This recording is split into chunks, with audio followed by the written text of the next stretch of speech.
낮에는 열심히 일하고 밤에는 투자 공부로 경제적 자유를 이뤄나가는 경제 채널 도우미 주경야독입니다. 자, 오늘은 우리가 예상한 대로 반등장의 가장 강한 섹터로 예상했었던 반도체가 굉장히 크게 급등했습니다. 그 이유에 대해서 다시 한번 복습하고 지금 현 시점에서 주목해야 되는 종목들 또 무엇이 있는지 간단하게 알아볼게요.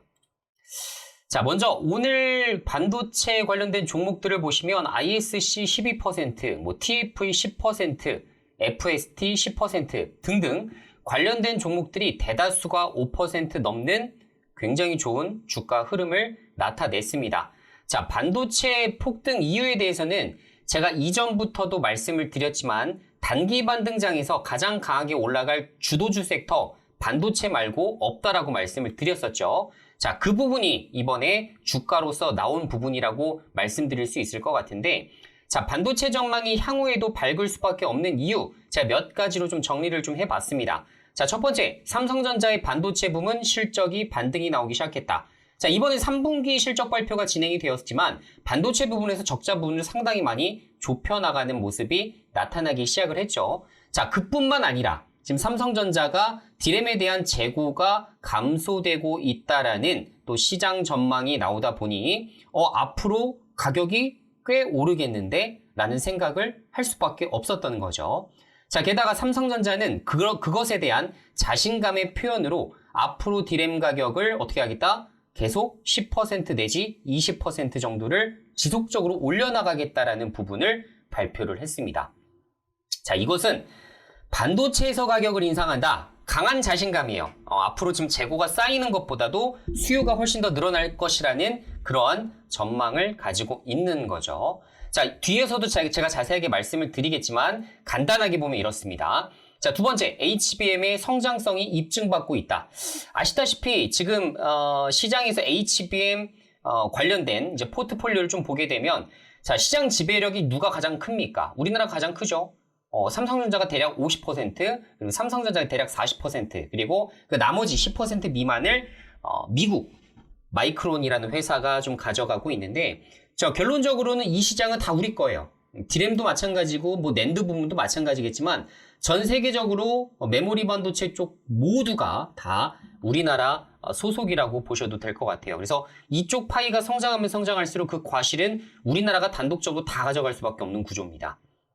자, 세 번째, 디램에 대한 재고 감소, 낸드 가격이 반등을 시작했다라는 부분이죠. 이것도 제가 뒤이어서 자세하게 한번 표로 말씀드려 볼게요. 자, 그리고 네 번째, 외국 대비 저렴한 PER 밸류에이션.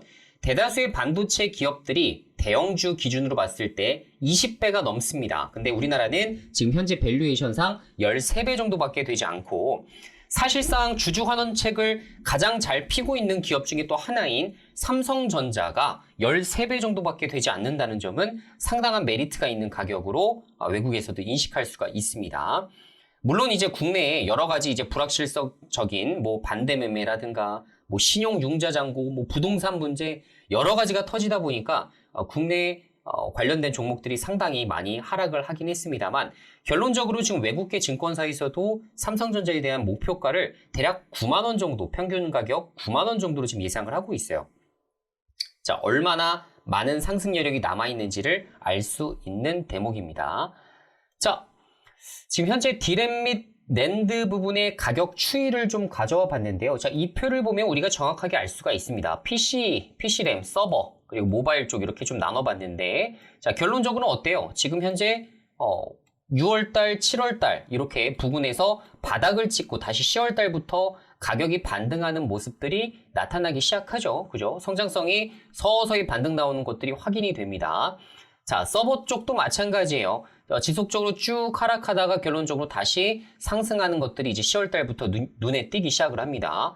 모바일 쪽도 마찬가지죠. 쭉 똑같다가 결론적으로는 크게 또 성장하는 그림들이 나타나기 시작하는데, 지금 현재 중국 쪽에서도 모바일 쪽 관련해서 앞으로 생산량을 굉장히 크게 늘리겠다는 또 화해의 발표가 있었기 때문에 거기에 대한 디램 수요도 상당히 늘어날 것으로 보여집니다. 자, 결론적으로는 평균적으로 7월 저점 이후에 모두 이제 반등 추세가 서서히 나타나고 있기 때문에 향후에 가격이 인상되게 된다면 거기에 대한 이익률을 누릴 수가 있고, 특히나 디램 같은 부분은 어떠냐면 보통 이제 이렇게 영업 적자를 기록할 때도 있지만 확 돌아서기 시작하면 어때요? 평균 영업이익률이 20%, 많게는 50%까지 나오는 사업이 바로 이 D램 메모리 반도체 쪽입니다. 자, 그래서 앞으로 굉장한 캐시카우로 돌아설 수가 있는 만큼 여러분들이 기대를 해주셔도 되는 대목이 아닐까라는 생각을 하고요. 자, 결론적으로는 지금 현재 국내 반도체가 굉장히 못 갔었던 주된 이유는 반도체 바닥이 어디인지 확인하고자 하는 이런 부분들이 좀 가장 강하지 않았을까 싶어요. 특히나 이제 원달러 환율도 상당히 많이 올라갔었고, 그리고 미국과 우리나라의 금리 격차가 상당히 벌어지게 되면서 사실 환율이 계속 올라갈 수밖에 없었죠. 자, 그러다 보니 이런 것들을 여러 가지를 봤을 때 반도체 바닥이라도 확인하고 들어가야만 안전하지 않을까라는 외국인 투자자의 공감대가 형성된 것이 아닌가라는 생각이 들어요. 하지만 최근에 재고 소진을 통해 이런 부분들이 제대로 확인되기 시작하면서 반도체 스탠스가 긍정적으로 올라가기 시작했습니다. 자, 삼성전자에 대한 증권사, 외국계 증권사 레포트가 거의 전무했는데 최근에 다시 나오기 시작을 했어요. 그래서 이런 부분들도 커버하는 애널들, 커버하는 외국계 증권사가 많아지고 있다는 점도 긍정적입니다. 지금 현재 주가만 못 갔을 뿐이기 때문에 한 번에 이런 것들이 반영되든 서서히 반영되면서 삼성전자가 8만 원 주가까지 올라오든 이런 것들을 우리가 중장기적으로 좀 기다려볼 수 있을 것 같습니다. 자, 최근에 이제 뉴스들을 보면 삼성, SK 하이닉스, 차세대 HBM에 대한 진검 승부를 한다. 내년에 대한 주문은 이미 완판이 됐고, 지금 삼성전자 같은 경우는 HBM 공급 물량을 내년까지 2.5배가량 증가시키겠다라고 이야기를 했습니다. 자, 그만큼 삼성이 1위를 탈환하기 위해서 공격적인 투자를 진행하고 있다라는 이야기가 되겠죠. 자, 그만큼 현재 점점 캐파를 증설하고자 하는 움직임들이 나타나기 시작했기 때문에 고부가 가치 품목으로 볼 수 있는 HBM에서 이익률은 다소 좀 줄어들더라도 어떻게 했어요? 전체 이 캐파는 늘어나겠죠. 그죠? 그래서 이런 규모의 경제를 서서히 이뤄나가는 이런 부분으로 진전이 되고 있습니다. 자, 뉴스를 좀 본다 하더라도 최근에 이제 글로벌 반도체 기업 AMD도 마찬가지죠. HBM 시장 성장에 힘을 더하고 있는데 뭐 때문이냐? 지금 최근에 이제 엔비디아가 AI 반도체 쪽 지금 독점을 하고 있는 상황인데 내년부터는 AMD, 브로드컴 등 지금 관련된 빅테크 기업들이 고성능 GPU 시장에 앞다퉈 경쟁에 나설 것으로 보인다라는 부분이죠. 자, 최근에 이제 고성능 GPU에는 아시겠지만 HBM 고성능이 탑재가 되고 있기 때문에 향후에 성능이 좋아지면 좋아질수록 더 고용량의 HBM 모델이 필요한 시점입니다. 자, 밑에 보시면 김선우 메리츠증권 연구원 같은 경우는 엔비디아의 차기작 같은 경우 앞으로 탑재량 400기가 이상으로 늘어날 것으로 보여지기 때문에 본격 용량 확대 경쟁이 발생하게 될 경우 당연히 이익률이 좋은 제품을 더 많이 선호할 수밖에 없다. 그런 수요가 늘어날 수밖에 없다라는 부분이죠. 제가 항상 말씀드리는 게 독점 체제인 이런 시장은 사실상 성장하는 데 딱 한계점이 있습니다. 왜? 이쪽 한 회사가 여러 가지 세계적인 수요들을 보면서 아주 서서히 이제 캐파를 증설하거나 아주 보수적인 투자를 집행하는 경우가 많은데, 자, 만약에 이런 것들이 과점 체제가 될 경우, 이 과점이라는 얘기가 뭐예요? 자, 독점은 한 개 기업이 혼자서 다 갖다 팔 때 이런 것들을 의미합니다. ASML 같은 회사가 어떻게 보면 EUV 장비를 어떻게 하고 있어요? EUV 장비를 독점적으로 납품하고 있죠. 그러다 보니까 시장에서 다른 경쟁사가 없다 보니 아주 서서히 이렇게 아주 많은 물량들이 쏟아짐에도 불구하고 어떻게 돼요? 이 업체가 공격적인 것보다는 보수적으로 증설을 하고 있어요. 그러다 보니까 계속 성장성이 조금 한계점을 보이고 있는 시점인데, 자, 만약에 과점 체제로 가게 된다면, 즉 2개 내지 3개 기업, 3개에서 4개 기업이 이렇게 동시다발적으로 투자 증설을 하게 된다면 어떻게 되겠습니까? 그것에 필요한 HBM은 당연히 자연스럽게 늘어날 수밖에 없겠죠. 그래서 공격적이고 동시다발적인 투자가 같이 일어나기 때문에 여기에 대한 혜택을 누릴 수 있는 삼성전자, 하이닉스 그리고 관련된 장비사들의 수혜가 예상될 수밖에 없다는 겁니다. 이게 포인트예요. 자, 결론적으로 보게 되면 반도체 종목별 특징 여러 가지가 있습니다. 제가 그동안 강조해 드렸던 종목들이 상당히 많은데 그 중에서도 지금 최근에 그래도 조금이라도 초과 수익을 더 누려볼 수 있을 것 같은 종목들을 말씀을 드려보자면, 자, 한미반도체 PSK 홀딩스 같은 경우는 단기적 그리고 중기적 관점에서도 접근이 용이할 것 같아요.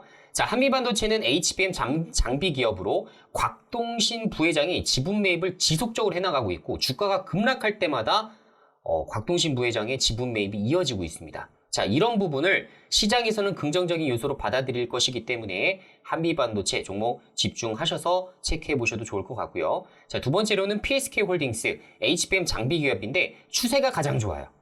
그래서 항상 미끄러지다가도 올라갈 때 굉장히 폭발적으로 올라가는 특징이 있습니다. 보통 10에서 20%까지도 주가가 상승이 나오는데, 그런 점에서 접근이 용이할 것 같고요.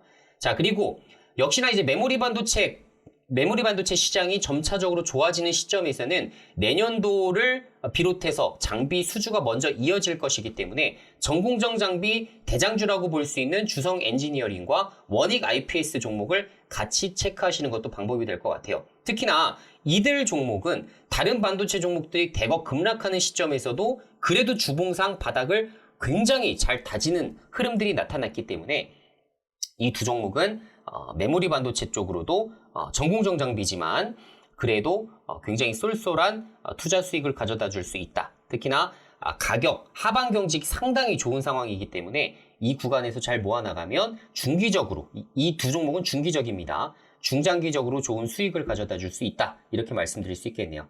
자, 그래서 주성 엔지니어링은 반도체 투자 증가에 대한 전공정 장비 탑픽주로 보시면 될 것 같고, 원익 IPS는 내년 실적에 대한 기대감을 같이 가져갈 수 있습니다. 그래서 메모리 반도체 상승 대장주라고 생각을 하시면 될 것 같네요. 자, 오늘 반도체 종목에 대해서 간략하게 알아봤고요. 반도체 업황 이대로 끝이 아니라 앞으로 시작이다라는 말씀을 좀 드려보고 싶고, 그것에 대한 후속적인 정보 그리고 후속적인 브리핑은 저희 주경야독 채널에서 지속적으로 브리핑해 드리도록 하겠습니다. 자, 오늘 내용 도움이 되셨다면 좋아요, 구독하기 한 번씩 누르셔서 추후에도 저희가 잡아드리는 여러 가지 섹터별 브리핑 자료들을 마음껏 받아가시면 좋을 것 같습니다.